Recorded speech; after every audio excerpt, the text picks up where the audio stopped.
to episode 164 of the Whatnauts review show, where every week we pick a story and we talk about it. This could be a movie, TV series, anime, manga, comic book, audio drama, all kinds of entertainment. We watch it, read it, listen to it, and then we come back here and we talk about it. My name is Melissa Wilkinson, and I am joined as always by Kyle Springer. Good morning. Happy 4th of July. It is. Yeah. It's Hot Dog Day. Hot Dog Day indeed. The day that we all bow down to our Lord and Savior hot dog. So. No. We're recording this on 4th of July. So it is a holiday here. I have tomorrow off of work, which I'm really excited about. So I'm feeling good. Feeling good indeed. What about you? How's your weekend been?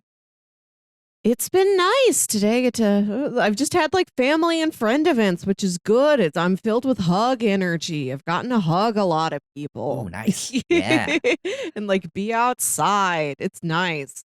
That's yeah. fun. I also have tomorrow over, and then some of my family's gonna come over. My sister-in-law and my niece have never seen my place, so we're gonna just hang out and like watch cartoons and bake cookies. Do things 4-year-olds like. That sounds, that's also what I do, so. Right. That's what I would do anyway. But cookies, I'll probably just buy the store-bought ones, but it's like I have cartoons and cookies, and that's me. Mm-hmm. That's what I do. Speaking of cookies, today's topic is we watched the Japanese live-action Netflix original show called Kantaro, the Sweet Tooth Salaryman, which is we absolutely watched it. We won't soon forget it. This is an absolute trip of a show about this guy who is obsessed with desserts. He runs a secret desserts blog that's very popular, but he publishes it under the pseudonym Sweets Night, so nobody knows who he is. And he takes this job at a publishing company where he goes out on sales visits to bookstores, and then he sneaks away to like eat a dessert while he's on the clock. And he's like, I have to be super good at my job so that nobody cares. Nobody suspects that I'm wasting time going out here eating a shaved ice. Yeah. He won't tell anyone his secret. He is the only one who knows he is Sweets Night. Yeah. This, so how did you find this? That's what I want to know, because I had never heard of this. I had never seen this. And I don't watch a lot of foreign stuff, but there is enough of like, I want to see what Korean shows are out there, or what Japanese shows are out there. You watch more foreign stuff than the average person I talk to. Yeah. But yeah, I had never heard of this. So how did you stumble across this? I think I was at a party in like late 2019. It might have been like a Friendsgiving party, and somebody just mentioned it. I wish I could tell you where and who told me about it. Okay. I don't know anymore. Word of mouth. But like I put it in my back pocket, and I was going to do a set of live action Japanese pitches last year to celebrate when would have been the Tokyo Olympics, which I went ahead and did anyway, in its honor, in optimism for it. And we're coming up on that in a couple weeks, so I thought, let's bring this one back. I really hoped you would have picked this one last year. We watched Midnight Diner instead, which we both really liked, and I've just been waiting for the next time I can try and get Kantaro in here. Yeah, well, I had to pick this one this time. It sounded ridiculous. It sounded like I didn't really know what to expect, but it has the like Japanese shows sometimes have these names that at least to us here in America are a bit strange. Of like, why is this title so long and descriptive of this? And it's just like.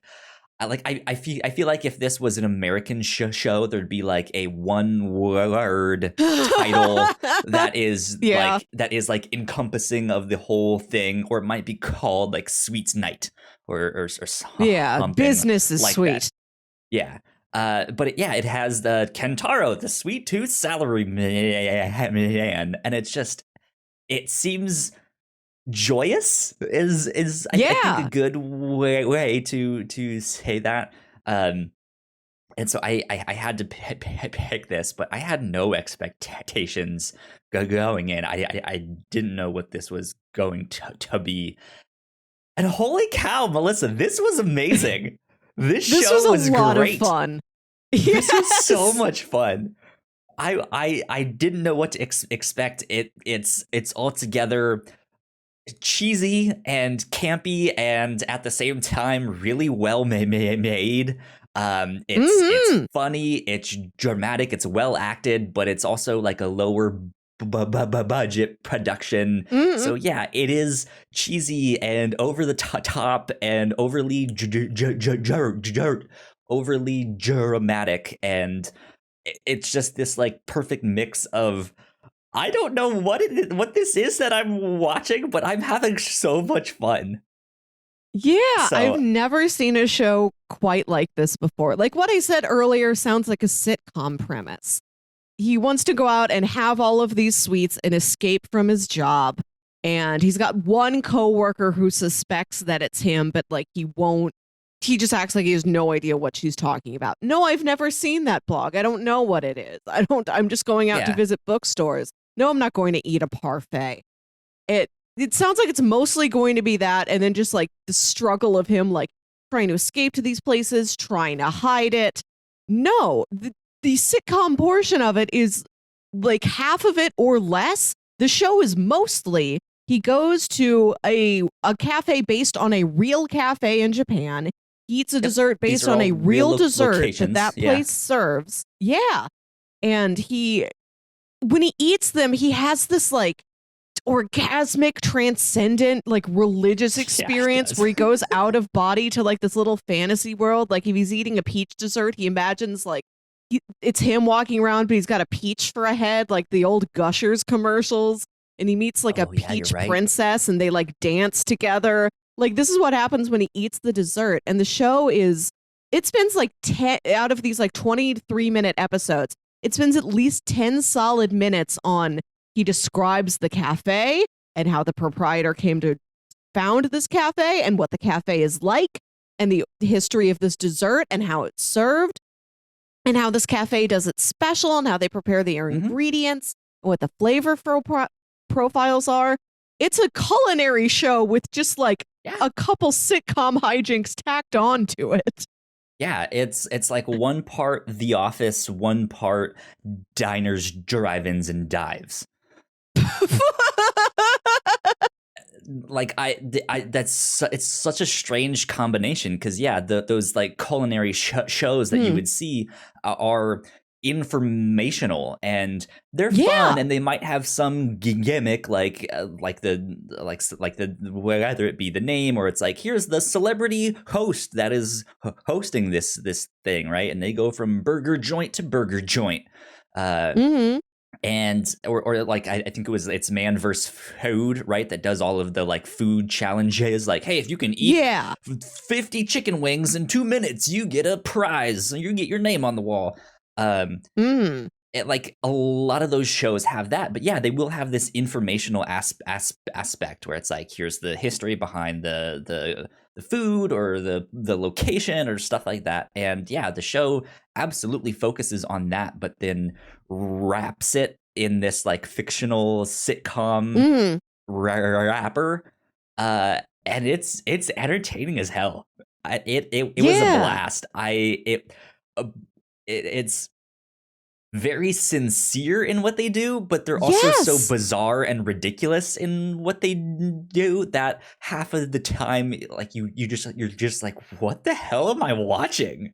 This is like the dude is like tripping balls on all of this Yes. stuff. It's a wild ride, but I think this might make it to one of my favorite things at the end of the year. Maybe biggest Yeah. surprise or something, because And this was amazing. I gotta give we haven't named like a performer of the year in past years, but I've thought about it. Like I've Sure. quietly decided in my head who my performer of the year is. And it's this year. It absolutely has to go to Matsuya Onoe in the title role. Everything this guy does with his face is incredible. Every little like twitch of his eyebrow or like flick of his eye or like little grin.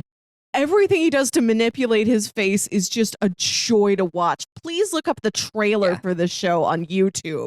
Just watch his face. Yeah.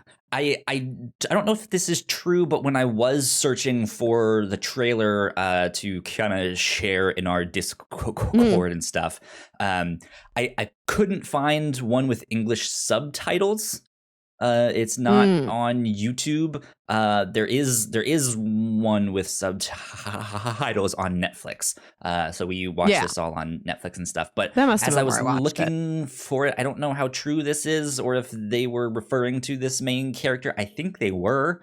But I from what I heard, he's so expressive with his face because he was in like stage acting or stuff like that. Like they recognized him from like a kabuki thing. Like, that's what he does.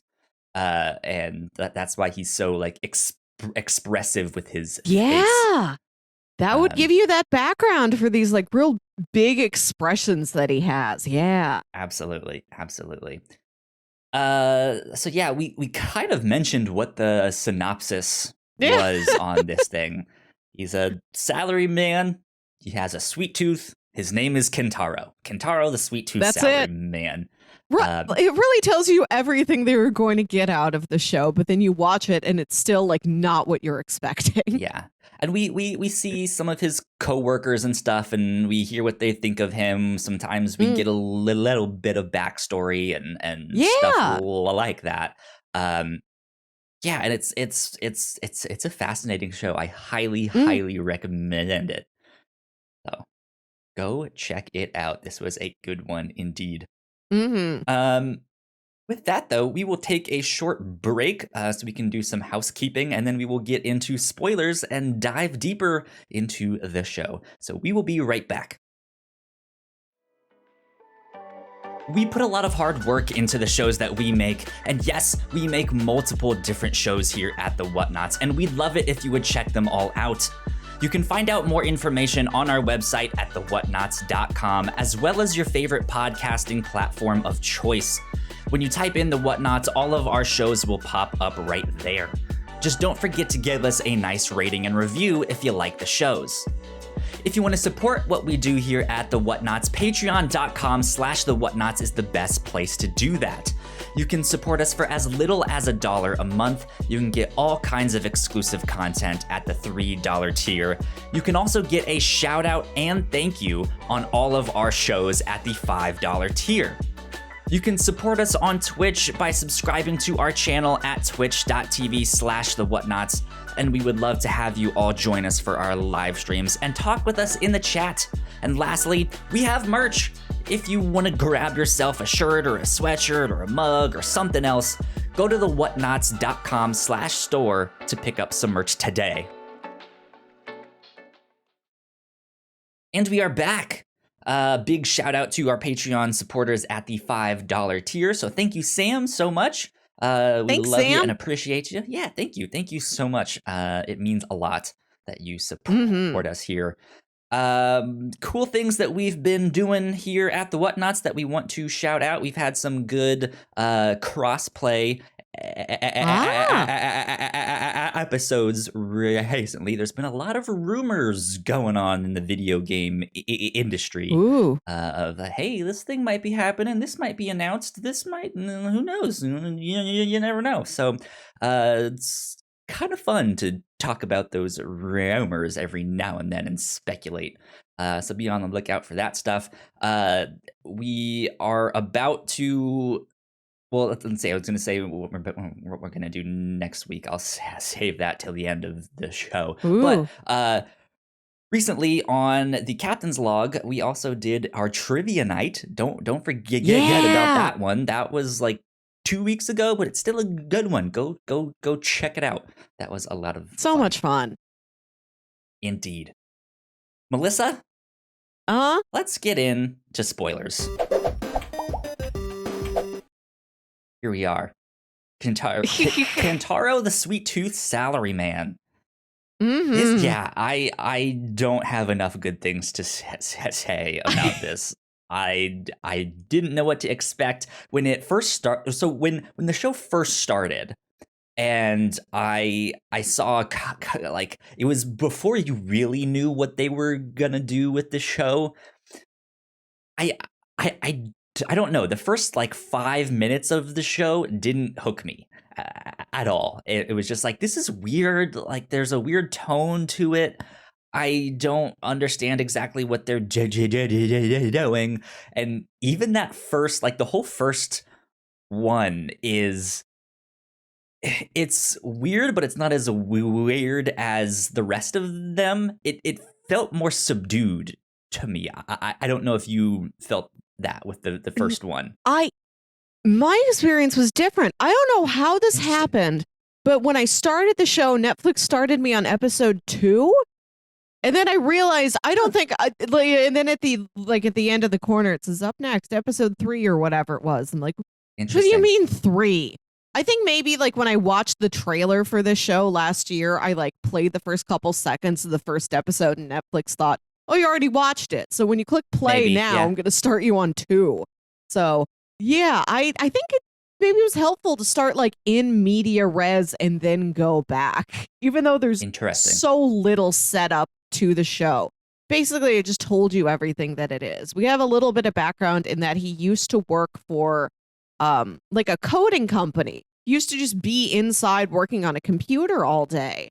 And he would only go out to like these dessert cafes on the weekends. And he's like, there's so many desserts to eat. I need a job that will let me do this every day of the week. So that's when he transitions to being in sales for this publishing company, just so that he will have the opportunity to go out and have all these desserts while he's on sales calls.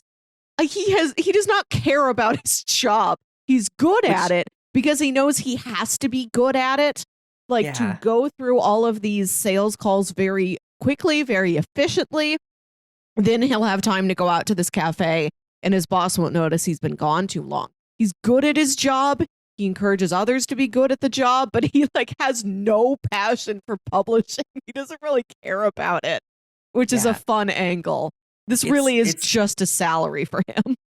It's interesting though, because like, yeah, his like the setup for the show is exactly that. He explains what he did. He didn't have time for these sweets. There's so much of them that he needs something that can like help him get them all.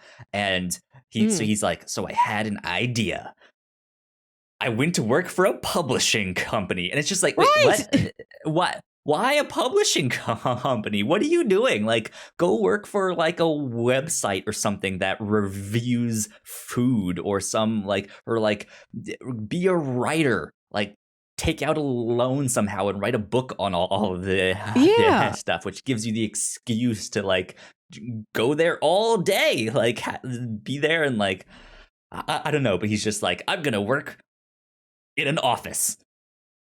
And that's his solution. That's his like grand illuminating idea. It's just like, what are you thinking? This is wild. It's a terrible idea.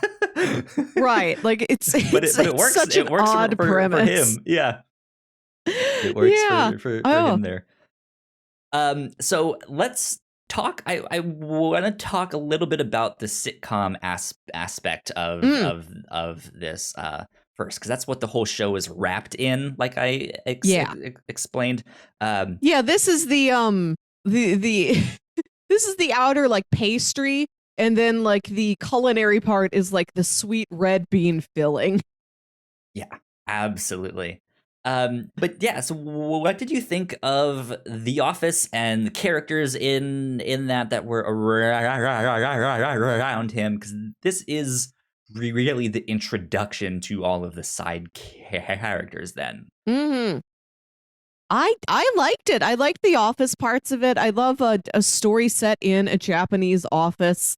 I got burned out on Japanese high schools, and now I'm really trying to find all adult office-based entertainment I can find. I like his coworkers. I love his boss, because at first he's like this real gruff, kind of loud, bossy guy, and you're like, yes, a classic boss. but the more time you spend with him, like, he's such a goofball. He's so childish. He becomes the character who you would not expect at all to be the boss. Like, he's just like another salesman. But no, he's in charge of everybody, barking orders at them. But then also, there's the episode where it's just him and Dobashi to go out on a sales call, and you see that the boss is not good at sales. Yeah. Not that he's like a hypocrite, that he's like, yeah, like he's not lazy at the job. Like, you can tell that he works hard. Like, he did something to earn his position, but they go to this one bookstore for a sales call, and he's trying to talk to the store clerk, and he's like, wow, that's a magnificent apron you have. And the clerk's like, no, it's just a normal one. And he's like, what color is that? Green? And he's like, yes, it's green. And he's like, here's a bunch of flyers for our new books we're trying to sell. It's so funny. But yeah, he is maybe one of the most over the top characters, just with how loud he is. And God, those like side burns that he has too. Wild stuff. Yeah, he's the one that I felt was maybe overacting the most, but I came to really like it. At first, I was just like, I don't really like that guy. I thought he doesn't really fit with the rest of the show, which seemed to be more subdued, at least in that setting. And then here he is, the like, you know, just yelling things and just but then by the end of the show, it's like, I like him. He's a good guy. He's endearing. I like when he's when it's like the late night episode and he gets Kantaro to come out on him on this like, you know, drunken Japanese businessman dinner, and they're going to go to somewhere else, and he's like, Kantaro, come with me. Like, he likes Kantaro. He wants his friend with him, and he's like, oh, you don't have to work. You don't have to work that hard. Come on, let's just go have a beer. Yeah, it's good. It's a lot of fun. But then, so we see his boss. We meet his boss. There's two coworkers who I wish we got more of. That seemed to be kind of the I don't want to say comedic relief, because they didn't really they weren't the comedic relief, but they could have been. Like, it seems like they were maybe intended to be that, but then they didn't really do much with them. But they're like these everyman kind of characters, just two more of the people that work there. They're not the best salesmen. I think they're more like online focused. And they just seem like normal people. This is their job. They enjoy it, but it's, you know, it might not be their favorite thing. But they do their job, and that's it. I think The Office is well balanced. But I think The Office is well balanced, like a dish is, because you've got our main course, our primary ingredient, that's Kantaro. You've got the real strong flavor of the boss, and then you've got this real sharp, interesting, puzzling element in Dobashi. And then Sano and Yamaji are just like nice, just stable, neutral, just like that's the shortbread cookie that everything's added onto. Yeah, like I like that there were like all the people in the office were nice, they were charming, but not everyone was this huge character. Like, some of them just got to be a little bit more of the straight man in these scenarios, which was good. I'm glad that the entire show was not turned up to 10. Yeah. And then you get some like extra flavor sprinkles of like, here's this other salary man that works there. Those guys were great. Salesman. I love the episode where he's got the like young rookie following him around, and this guy was like a high school baseball hero, wanted to play, you know, professional baseball, couldn't get into it, had to just take a job to make money, and he's like really aggressive, not in an angry way, just like he's so intense. He is like this top athlete going in to like hit the final home run to like win the game or whatever. He approaches everything with this incredible intensity and energy. And when it's the boss first says, okay, you're going to go out with Kantaro for the day. Kantaro's going to tell you what to do. The guy turns around and bows at Kantaro so ferociously that he like bumps into him. Yeah, he hits his head right on his shoulder. The physical comedy in the show, when it does it, is really well done. Yeah, it's good. Yeah, so then we mentioned those two. We mentioned Dobashi, that's her name, right?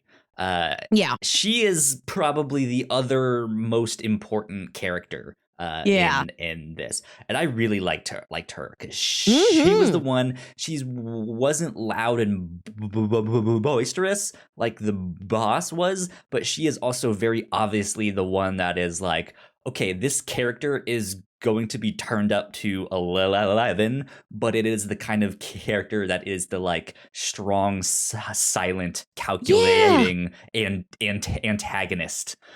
Yeah, she reminded me a lot of, from what little I've seen of this show, she reminded me of Aubrey Plaza in Parks and Rec. She's got that kind of stoicness to her. Yeah, she's like an anime villain is what it is what her character is. But so she is the one that suspects that Kantaro is Sweet's Knight. She is a fan of the blog, and she kind of notices this pattern that, hey, these foods that keep popping up on the blog are in the same locations that Kantaro is going on all his sales visits. So it's probably him. And so she keeps trying to be like, well, if he goes and gets this one thing, then I know it's him. Or if he she challenges him in multiple ways. And I liked her character a lot. But then they put a twist on her character that I really enjoyed. I thought was wonderful. So yeah, she seems to be this like vindictive antagonist, like, oh, I'm gonna get you, I'm gonna expose you, and the world is gonna know, like, oh, this is down with Kantaro, down with Sweet's Knight. And that's what it seems like at first.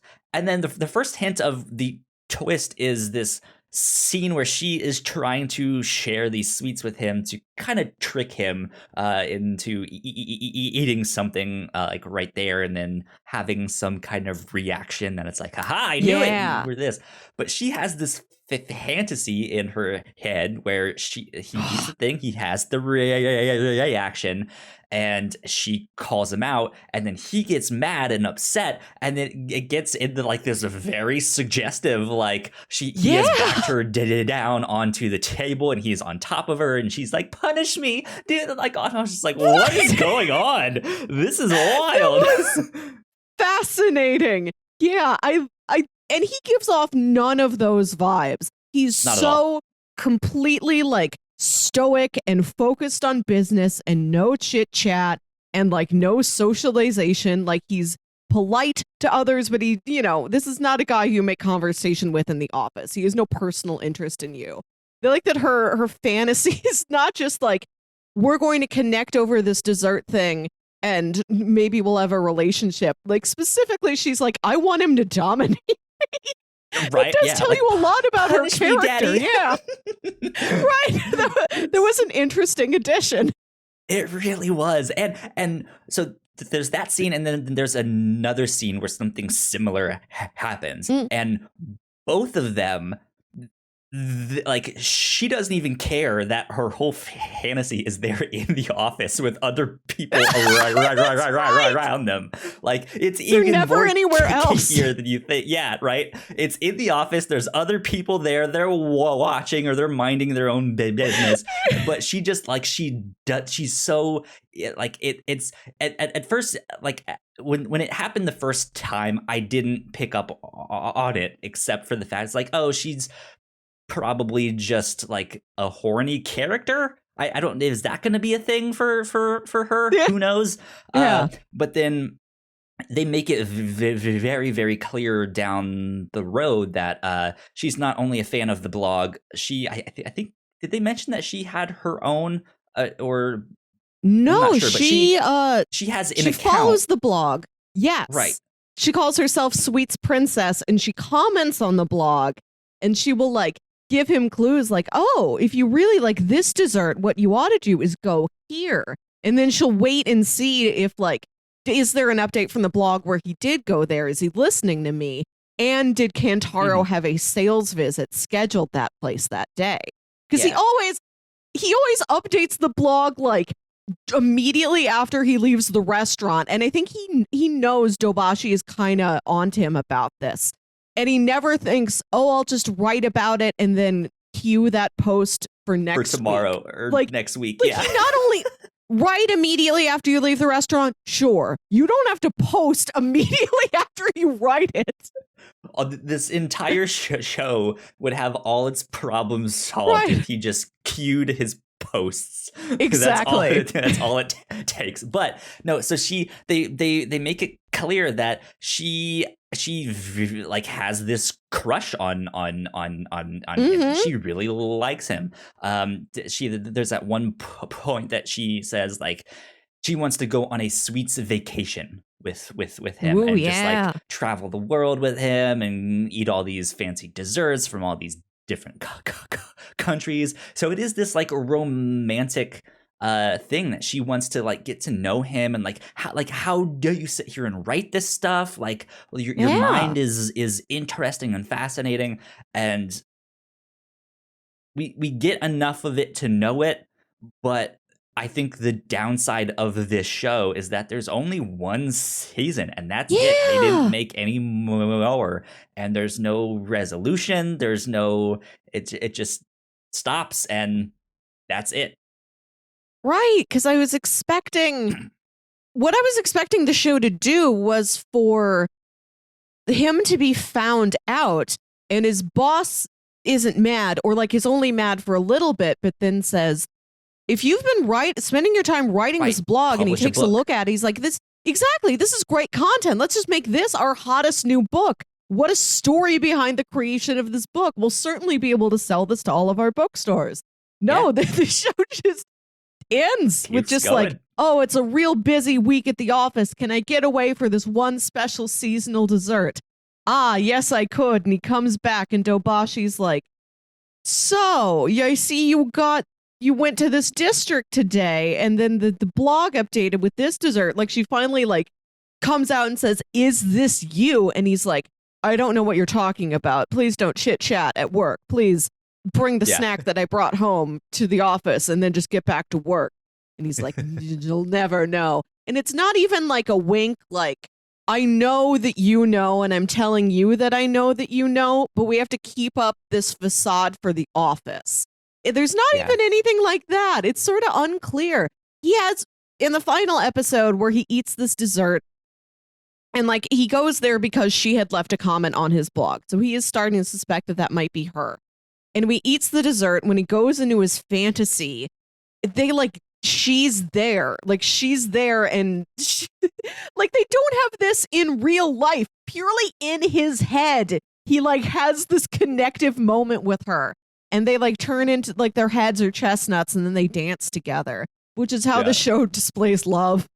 It's so strange. It's so weird. Like he's admitted to himself that like he likes her, but like he's never going to say it out loud. But it's also not like clear enough that that's the point of the thing. Like he never says that. I know I like her, but I can never say it out loud. He just doesn't. And so you don't know like, what's your angle here? Like, how do you really feel about this situation? It just stops.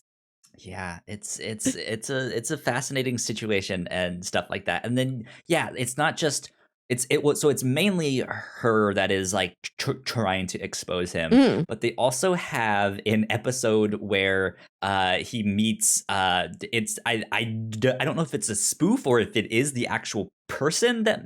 So this whole show is based off of a manga. And I from what I can tell, it's not available here in the United States. It's not available in English. There might be some fan translations out there, but I don't know how you guys feel about all of that stuff. But yeah, there's an episode where he meets this manga creator, which is at the very least meant to be like a spoof of the creator that makes this manga. And again, I don't know if that it was actually him or not, or if this is just a spoof.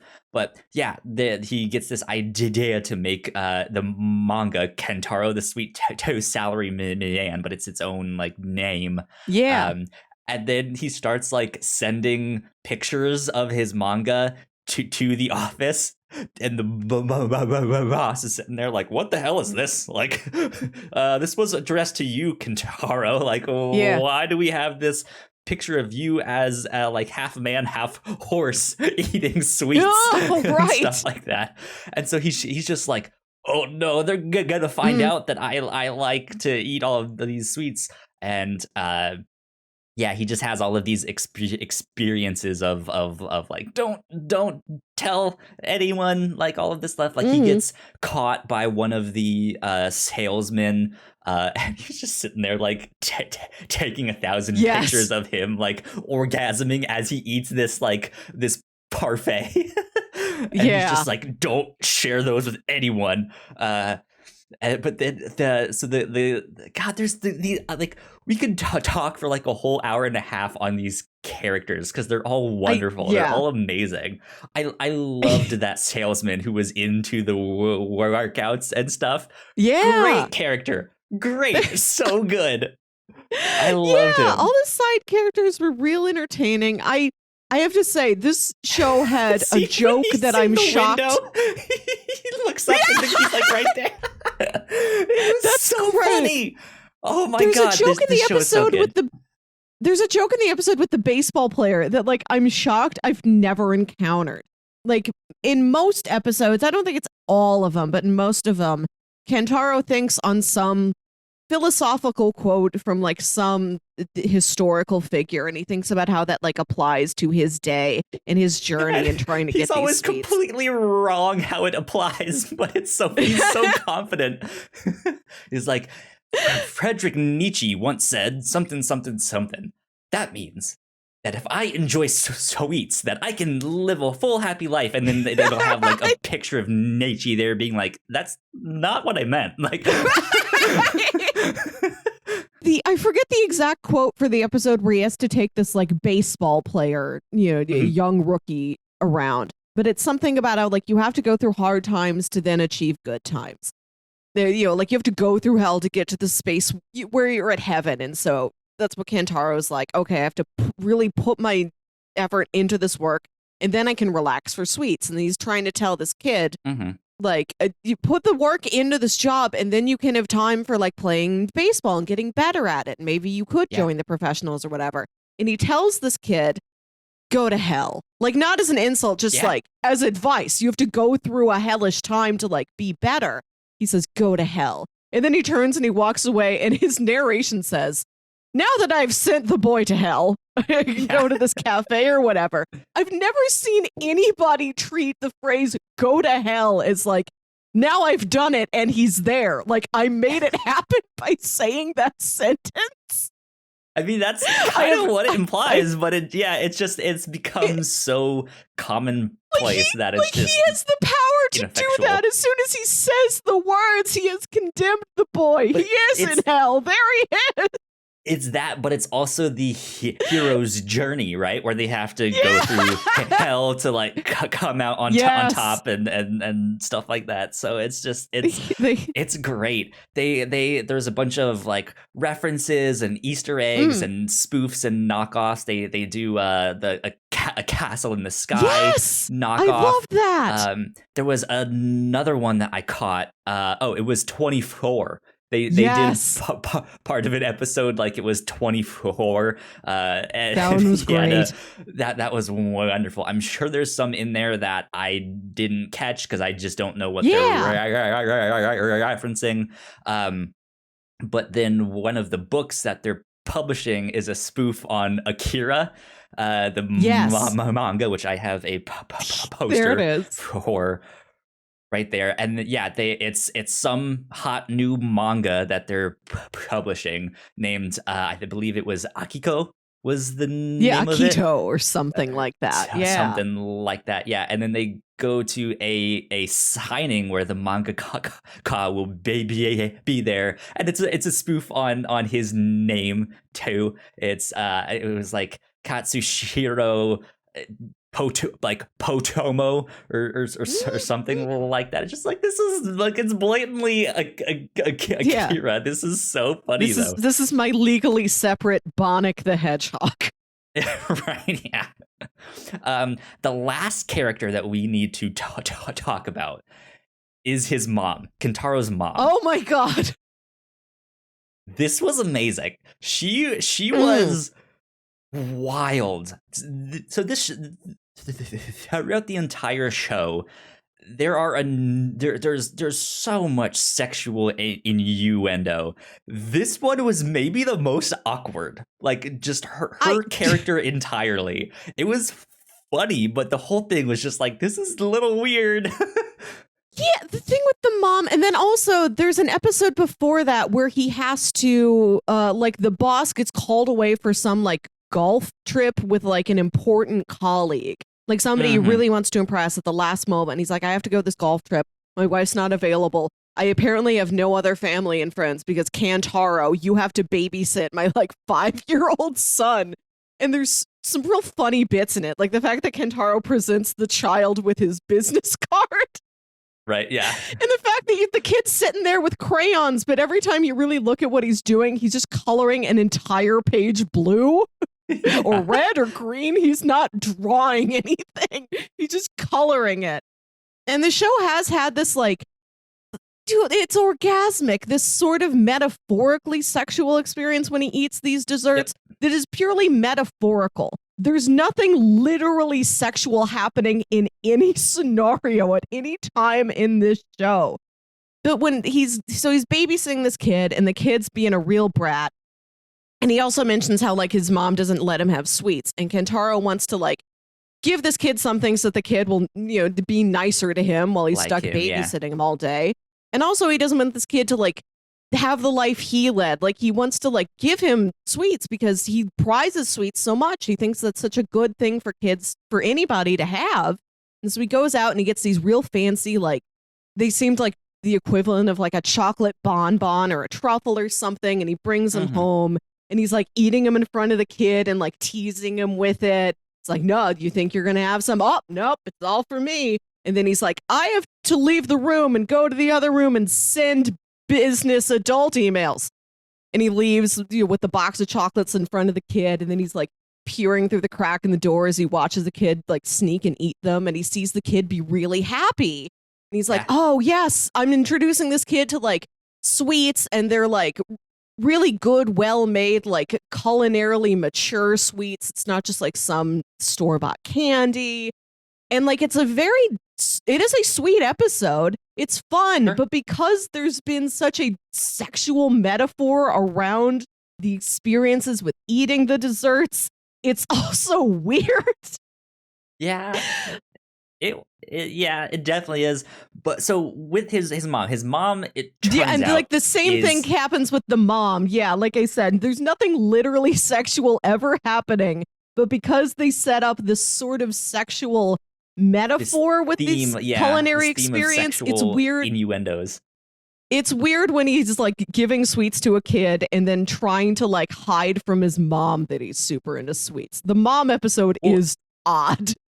It turns out his mom is a dentist. Yeah. And is, like, super, like, you shall have no sweets whatsoever, no sugar, period. Yeah.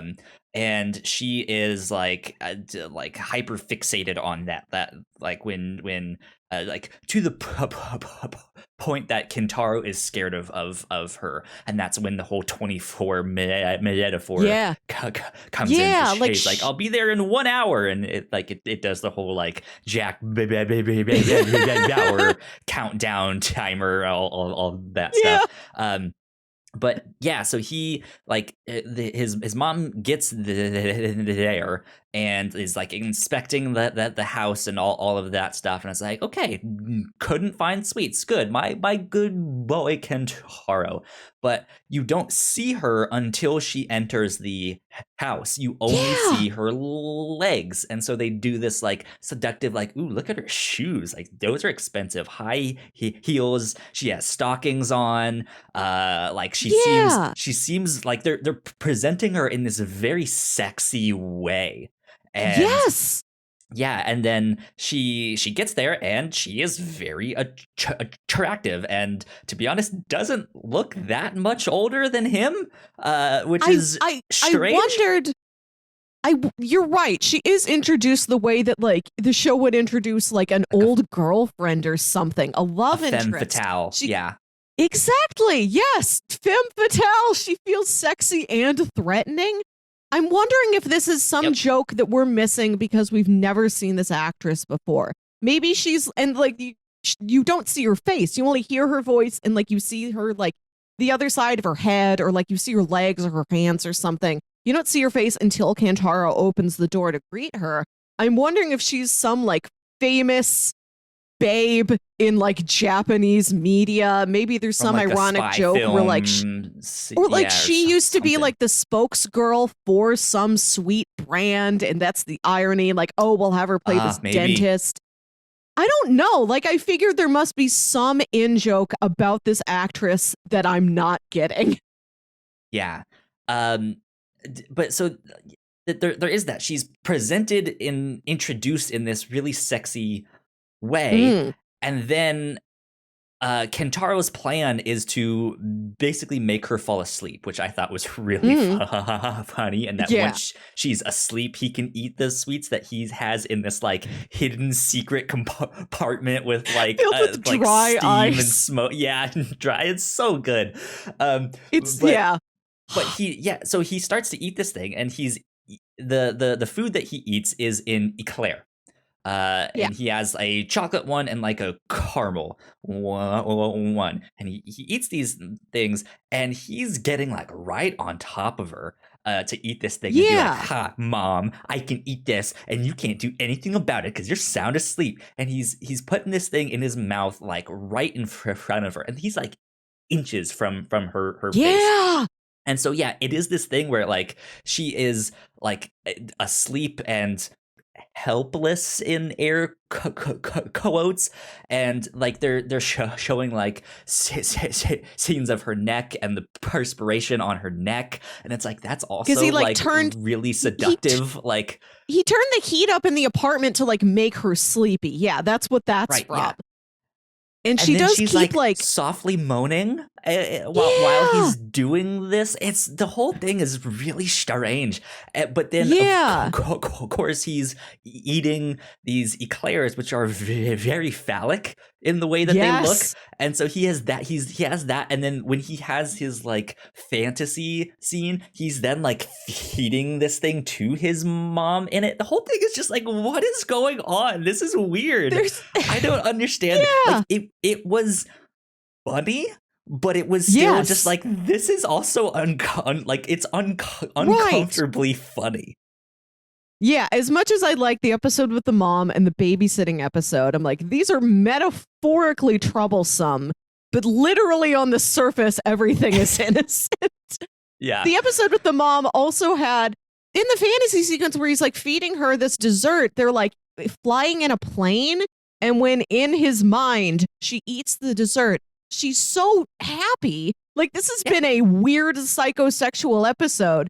But when she eats the dessert, the like joy she feels and the connection they have, like, oh, I should have let you have this sugar the whole time. You're right. I respect how into this you are. I'm happy this makes you happy. It is so pure and innocent and wholesome and joyful. Like, you get all of these emotions mixed together. That episode also is the hardest I've laughed all week. Where, like you said, she's like kind of moaning in her sleep a little bit, just like, just like sleep moans. But at one point, she also like mumbles his name, like Kantaro. And then Kantaro looks at her and says, "The Kantaro you knew is dead." Yeah. The show is bananas. It is wild. It's so good. So we've mentioned most of the characters and stuff like that. Let's focus on the food. and what they do with Yeah. the food here, because like we said, that is basically the main thing of this show. They go to Hmm. real locations. They eat real food, and yeah, it is this like we'll give you the history and the back go around and stuff like that. I have to admit, some of the more traditional Japanese stuff did not look appetizing to me. That's just my personal thing. All of Hmm. the like square, I don't like gelatin looking things are just like I Yeah, don't understand I what didn't those know. are. Like I don't. I didn't know We there don't was really this have much those. gelatin in Japanese cuisine. Yeah, they eat a lot of like jiggly jello squares or things that look like boba pearls or something. Yeah, Yeah, there's lots of jello type stuff and lots of red beans. And that at yeah. least I knew about. I've had like sweet red bean ice cream before and it is pretty good. Yeah, like I am familiar with the concept that a lot of Yeah. sweets are made from like things that you might not expect to Mhm. have them in there and stuff like that. But yeah, going into this, I thought he was gonna be doing like chocolate cake and cookies, and Yeah. here's this like sweet pastry, and here's this like hard candy that he likes, and stuff like that. But yeah, he has like a fruit parfait. It's like, well, yeah, that's sweet, I guess, but it's like fruit and yogurt. Like I like he has Yeah. pancakes for one. It's like, Oh. yeah, like the maple syrup is sweet, but I don't consider pancakes as like sweets. Um, Mhm. I I mean, did appreciate how you can lean into that, but yeah, go ahead. yeah. I just appreciated how broad the definition of sweets was. Like it Yeah, introduced me to a lot of things that like I didn't know from Japanese cuisine, or that I didn't know from European cuisine. Like he has like a French dessert, an Italian dessert. There is some European stuff mixed in there too, which I sure. appreciated seeing. And it was a nice departure from what we think of in America as like, oh, you're gonna get one of those giant milkshakes with like an entire slice of cake on top. It was Yeah. more subtle. Like he was taking something very, very simple and just appreciating how well it was made and how much you can get from just like I don't know, like little pieces of fruit and like jello squares and like And the syrup. different ways to prepare it too, because a lot of the stuff was the Yeah. same ingredients. There was a lot of these Mm. red beans, and they prepare them in different ways or make them into a paste or yeah, some kind Yeah. of gelatin like substance or a syrup or something. Yeah, and it's just like, huh, this is neat that you can make so much stuff with this. I Um, like the episode where he goes to get shaved ice and yeah, that was a good one. he goes in wanting like a cantaloupe flavor or something.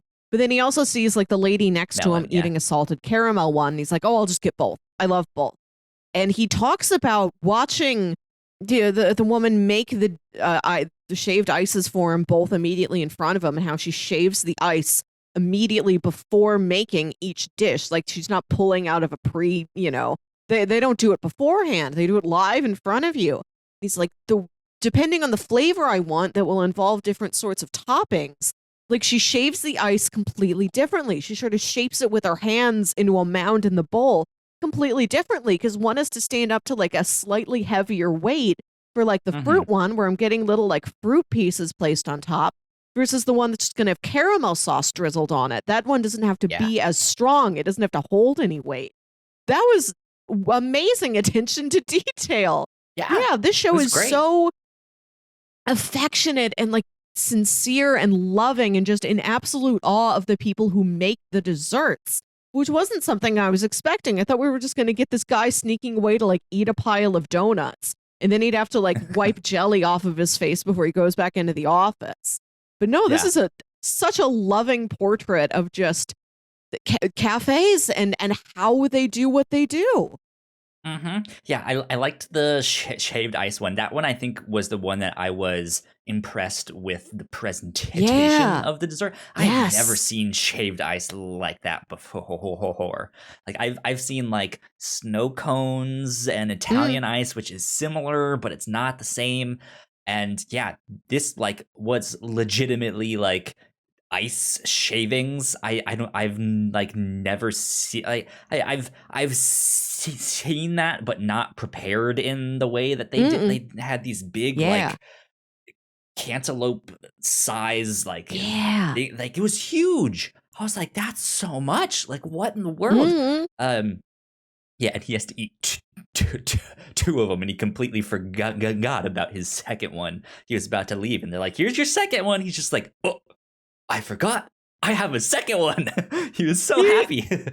um, but yeah, so then like when he eats this, or as he's like waiting for the food to be prepared, that's when he's like watching them and going into detail about like this is how they make it. This is all the love and attention to detail that they put in these sweets. And yeah, there was the I guess episode 2, I think it was, maybe it was the first one, but there is that one where he was like almost literally Yeah. That's most of them. orgasming. Yeah, but like I felt like it was that first one that was like, oh, like that's what he's doing right now. And then it is that Yeah. gag of like he doesn't realize that that's what like he's actually doing in real life. And then like, here's your food, weirdo. He Like, must at least partially be aware of it because like sometimes there'll be like a treat being passed around the office and he always declines it. I think because he knows he's going to go into that religious experience dream state. He's like, I yeah. can't do that around people I see every day. I'll do it around strangers in a restaurant, but I can't do it around my coworkers. Yeah. And yeah, and so then he gets the food, he tastes it, and yeah, he goes into this like brain blast, like you said, this like religious slash sexual fantasy Mhm. experience trip. And it is wild. Like people's heads turn into different ingredients. They Love it. meet God in these things. They Yeah. have dance battles. They do they. It's so strange. It's so wild. They have existential crises like in this Yeah. thing to like explain these desserts. Like, how can I be this flavor and this flavor at the same time? Like, what is I going on? really Um, I liked the episode about chocolate, like just chocolate bars and how that was a chocolate great is one. produced. And like he's taking this is his coworker who's like a really big workout nut who like saw Kantaro sneaking off to eat sweets, but he also saw him sneaking off to do a workout and he's like, if you don't tell them about me, I'm gonna tell them about you. We're in a stalemate. And Yeah. like but that guy never really becomes his like enemy or his rival. Like he feels okay about him. He's like, it doesn't matter to me how well this, I want this guy to do It's well, but he's like, I don't care if I'm the top salesman or not. As long well, as I'm just it good ends up enough that being nobody notices I'm sneaking away to a cafe, that's fine. yeah, it ends up being a rivalry, but in like a friendly way. Like Like the because guy the guy that considers Kantaro his rival, but Kantaro right, like yeah, doesn't care what that guy does.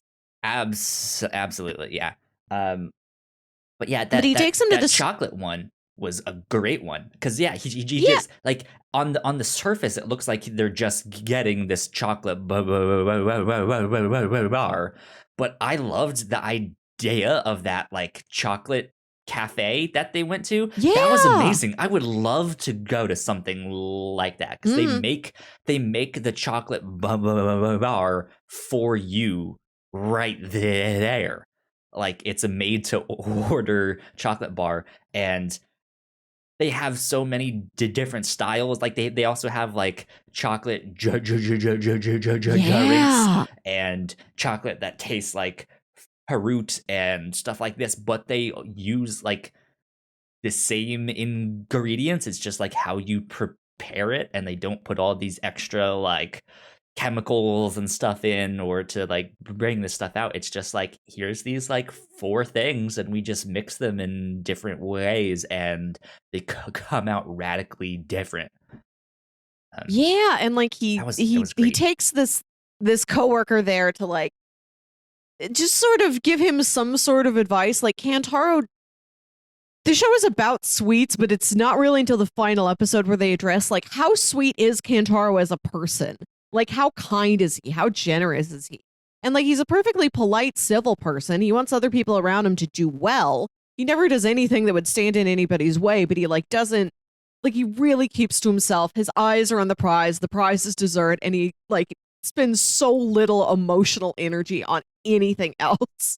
Yeah. But like he sees this guy struggling and he's like, we have this stalemate where I go out for desserts. Let me bring you with me and just sort of give you this lesson about like treating yourself every once in a while so you don't work yourself too hard. You forgive yourself when you make a mistake. And like boiling yourself down to like looking at who you purely are, just like how this chocolate restaurant is all about like how good the cocoa beans are with no add-ins. It's not like it's like caramel filled with like a ganache on top. No, it's just chocolate. Yeah. And they talk about how like all the chocolate beans come from these different countries, and they look at like the actual cocoa bean. It's like, oh, it's the size of a rugby ball.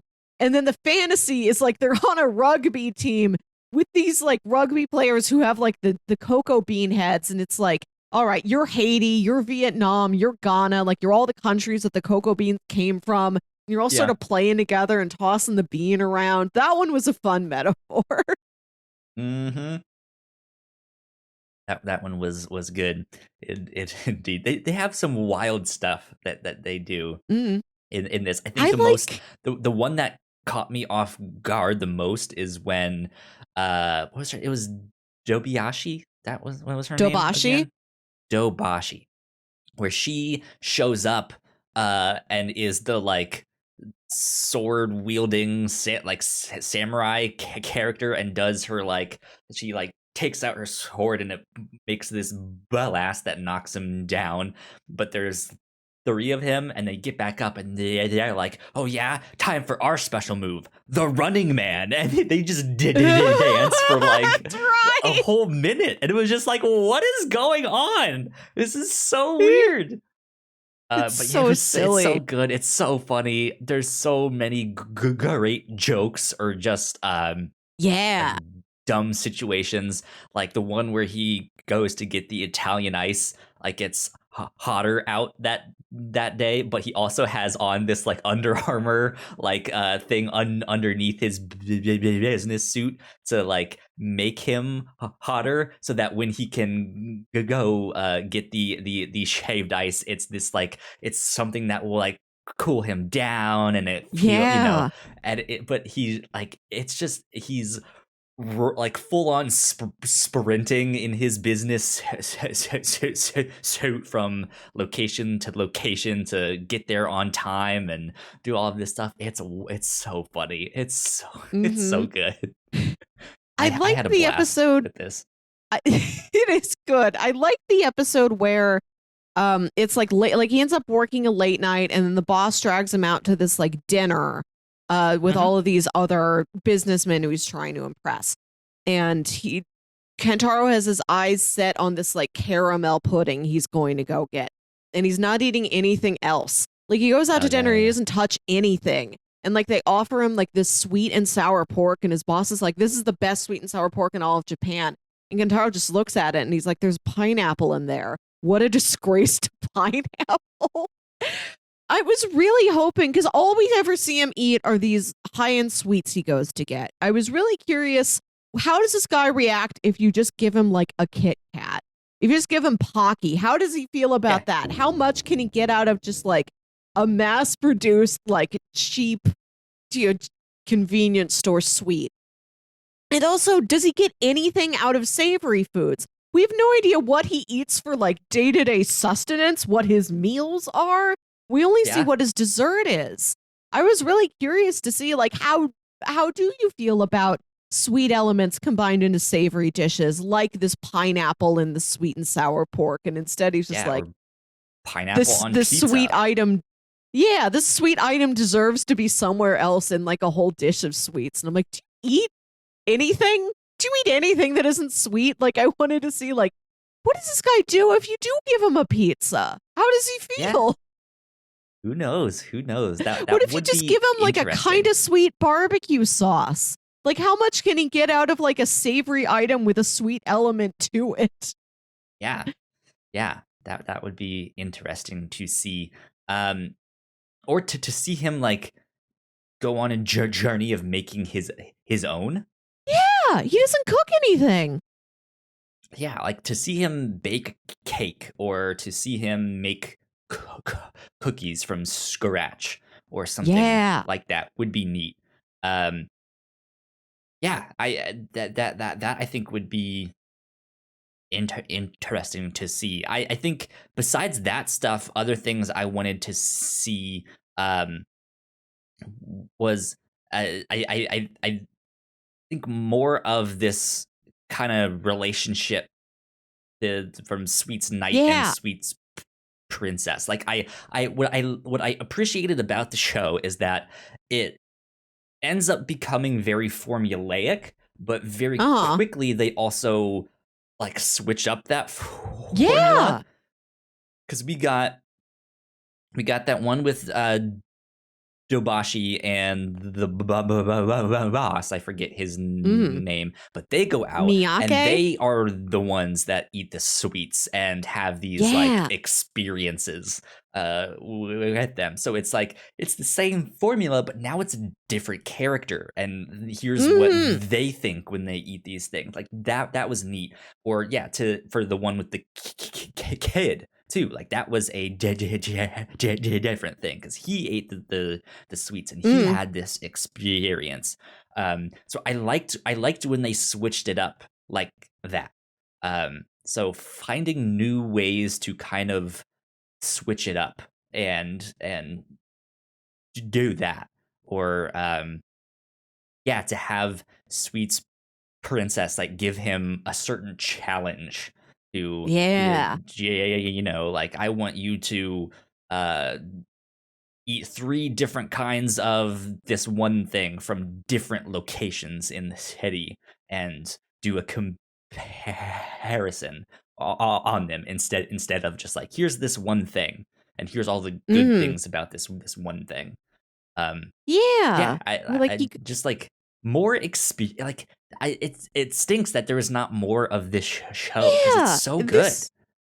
It could go so many places. Like he when he goes to these cafes, it seems like he's already familiar with them, but it seems like they never recognize him. It seems like you would remember this guy coming in and just like having a complete experience over eating like a Mount Blanc or something. Yeah. I would have liked to have seen like, are there places he frequents? Do people like, does anybody besides Dobashi suspect that that's him? Or does he go into a restaurant and he sees like, oh, they printed out my blog post from when I was here last time, and it's up there with like their critical awards. Like, what does he think? Is he having an impact on the culinary scene in Japan sweets making? Do people go to his blog? It seems like it might be popular, but we don't really get a sense of like that it's fairly well known. Yeah. Like, are people trying to talk to him? Is there somebody out there who's trying to interview this blogger who secretly writes about all these amazing sweets? And he has to like cafes and restaurants that are like, hey, we're new. We've been here for like 2 years. We think we have something that you would like. You should come to our restaurant. I would love stuff like that, or just like how he does his research. Because that is the thing. Like he goes to these spots and he can explain away. Here's the history of the restaurant, of the name behind this dish. Here's like how they make it, all of that stuff. Like I would love to go to a thing where he finds something he's never seen before, or yeah, like I said, it's a restaurant that is new or he doesn't know of and like has no history for this stuff and is then experiencing it and learning it for that first time. Something like that would be neat instead of going in prepared. And like he goes to cafes for all like little cafes and restaurants for all of these. I'd love to see him get like this is a festival treat. I have to go to this festival while it's running for this weekend. Or there's a treat I really want to get at Tokyo Disneyland. They have good stuff there. Like, have them go to a street cart. Have them go to like a department store. I just want it. This show could go to a million places. I wish. Do you know what I really like? What? Dream. What I wish that they could have done is for him to go to the Midnight Diner. Wouldn't that have been amazing? I think there's an episode of Midnight Diner where they do make pancakes. Interesting. Yeah, but for him to like, this is a renowned restaurant. This chef is well known. They're only open past midnight, and it's like they have one thing on the menu, but if he has the stuff and you can ask for this one thing, like what is like he goes to like eat all of these different things and he knows all about them. What's the one that means the most to him, right? Like, what was that first sweet that he had? Like, I don't think they mentioned that of like, this was the first thing I had that I fell in love with. And then he can be like, yeah, can you make me something? And he's like, yeah, sure. And he just makes them, and it's just a thing of Midnight Midnight Diner. Would be wonderful. Yeah, we've done collaboration. A series of great culinary-based Japanese titles. We had the other live-action show, Midnight Diner. There's a lot of that. We watched Sweetness and Lightning, which is a very cute anime about a dad whose wife dies, and he has to learn how to cook for his little kindergarten-age daughter so that she doesn't grow up with just convenience store food. We read The Drops of God, which is a manga all about wine. And just like, it's a competitive sommelier manga. It really is, yeah. And don't forget Chow Down Champs. Yes, which is about competitive eating. It's not really about what the food is. It's not about like, oh, the flavor profiles. Let's taste how delicious this is and how well it's balanced. It's like, can you eat? How much food this is how you train your stomach to eat 5 pounds of rice at once. Yeah, it's quantity over quality with that one. Yeah. I know we do recommendations about this time. I would recommend all of those things that we just mentioned if you like this, because we've covered them here on the show. So you just have to search, like if you want to learn more about Chow Down Champs, you can search for that one, and we've done that here on the review show or Midnight Diner. I particularly recommend the most comedic one, but still good.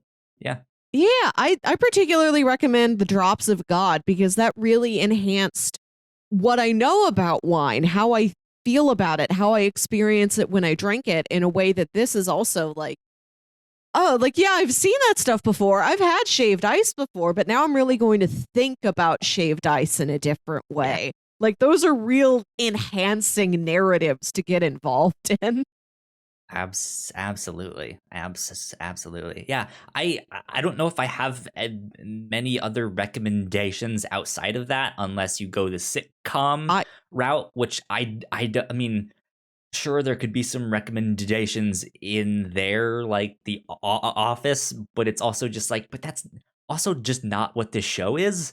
Like, I have a recommendation.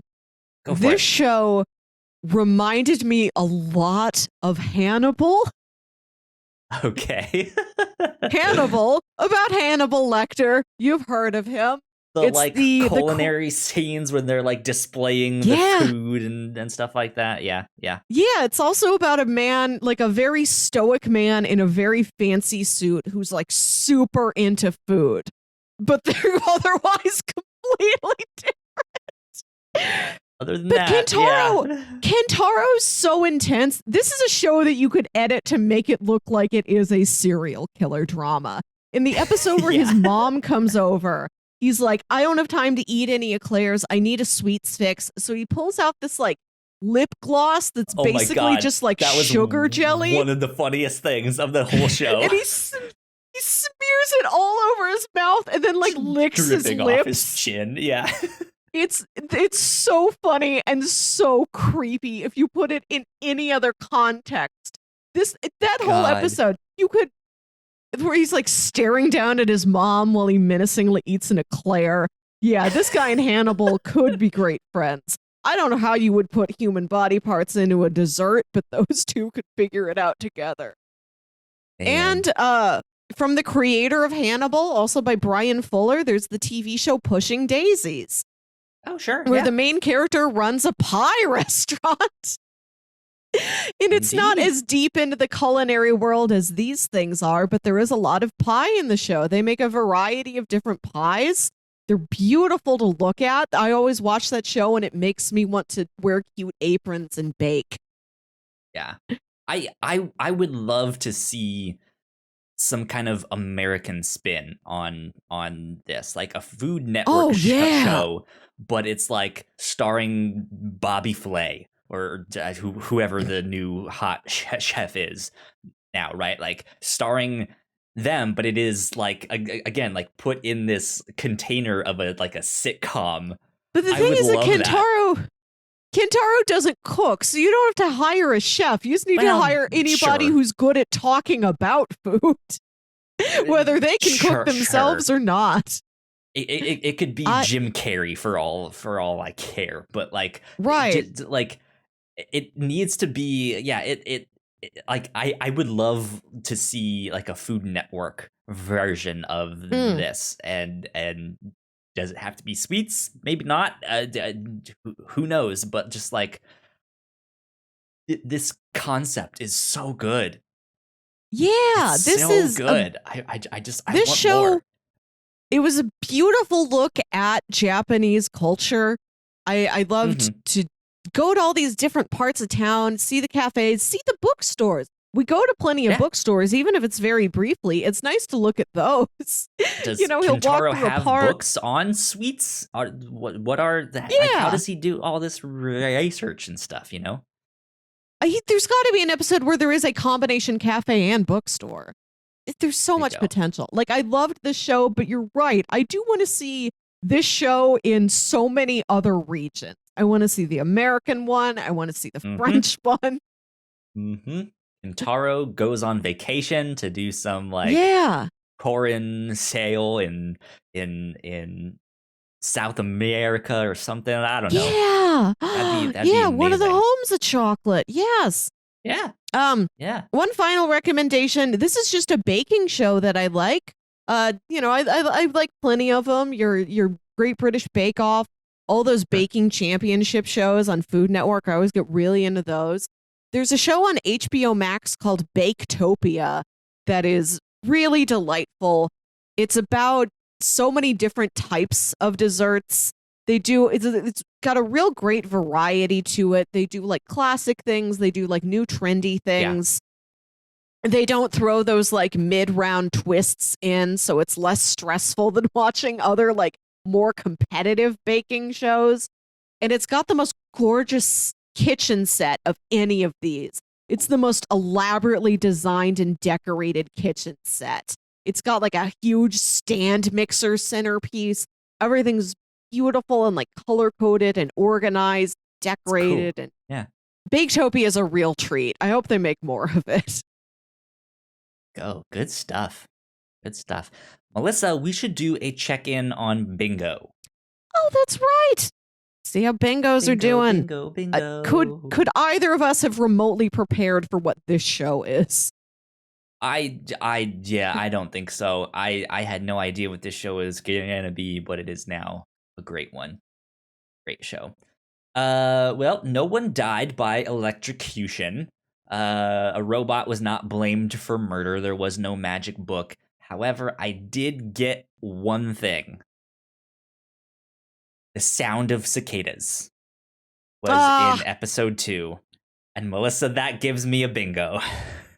Okay. I guess are we just we're playing through the end of the year, though. So by the end of the year, maybe all of a bingo, maybe each of us will have an additional bingo.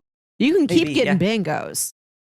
I mean, well, so I guess we kind of need to figure out what we do next, because do we scrap both of our cards now? And since I just got one, so I have an awkward hand touch from a previous thing. I have a mom in an apron. I have the sound of cicadas, a mysterious scar, and titties. Was how I got bingo there. I think we need, there's a couple additions maybe we need to do for next time, but is that the thing? Like, do you keep your card and keep playing until you get a bingo and then I just start a new one? Or because we talked about increasing the size. I thought we were going to make one card for 1 year. So we'll just keep using this card the whole year, because you can get multiple bingos simultaneously. Okay.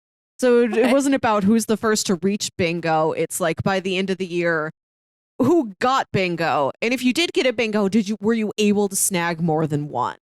Okay. So I thought we would make one sheet for the entire year. I'm not doing as well. I think I put a lot more silly stuff on here. I like somebody throws an object off screen and then you hear a cat meow or a glass breaking.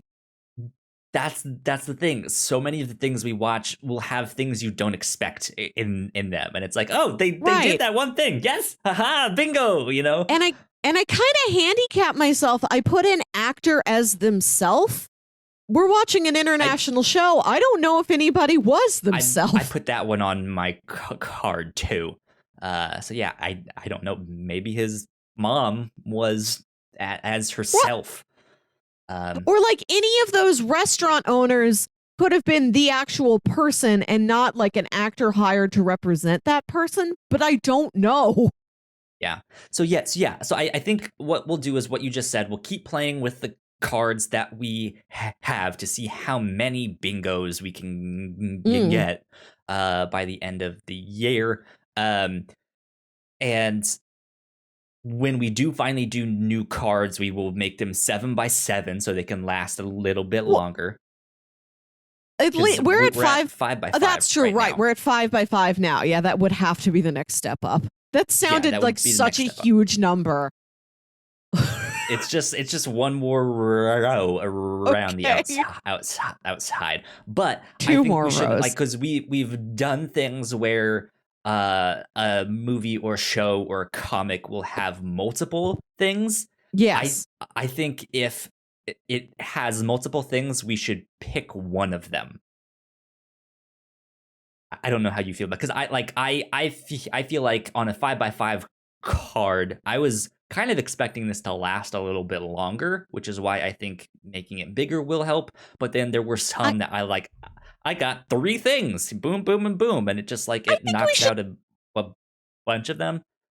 No, like this is a celebration of these tropes. We should mark off the trope when we do first encounter it. Yeah, like it's not about who's the first to get to bingo. It's like how many bingos can you get by the end of the year? And how many bingos is a celebration of, wow, I love to see this hokey thing pop up in this episode. I was so happy that you met yourself from another time. I was so happy that you and your friend looked at each other and said, but if you're here and I'm here, then who's driving the bus? Exactly. All right. Cool. That's I think the direction will go then. So keep playing on these cards for now. Melissa, did you have one that would fit in this? No. I'm that the things I put down were like, unless they're super highlighted, I might even forget that they happen. I'm scared I'm going to forget that there's a we're not so different, you and I, sort of moment. Like there's stuff that we haven't hit anything with a ghost yet. I put ghost on here. I put tall guy and small guy are friends. That hasn't really happened yet. We're not so different, you and I moment in this one between Kantaro and Yobashi.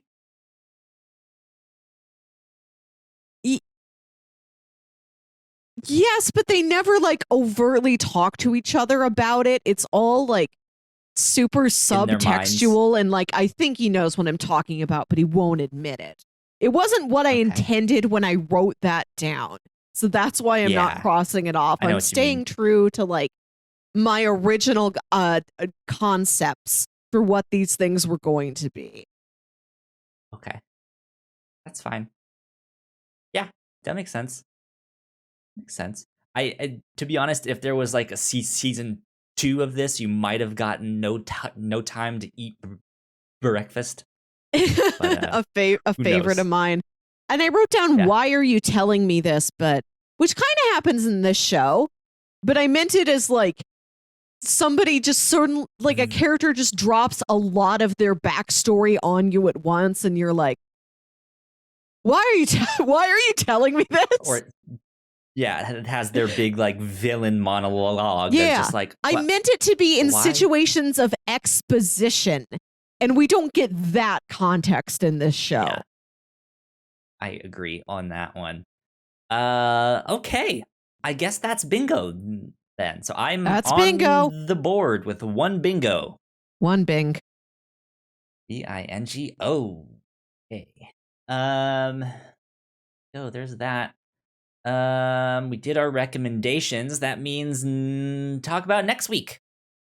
Yeah, Next this is week, normally Melissa. when pitches would Go go ahead. in the episode. We're shuffling things around. We're playing jazz with it. Kyle's going on vacation in a couple weeks for a while. Woohoo. So we do our monthly check-ins with a continuing ongoing series. Just last weekend, we recorded our end of the month episode on season 2 of Dark. And so we didn't want to prolong that over Kyle's vacation. We just moved it up and we're doing it next week. So yeah, Kantaro was this 1 week break in between 2 seasons of a show named and very much Dark. This was a sweet little treat in the middle of time travel traumas. Indeed. Yeah. So next week, season 3 of Dark is what we are going to be covering and talking about on the show. And then Melissa will be steering the ship for the next 3 weeks. After that, we'll have some different people on the show. Keep in mind, there probably won't be a visual component to the show. Normally, we record these and you guys can watch them on YouTube and see our faces and our reactions to things. But yeah, there probably won't be a visual component to those 3 when I am gone.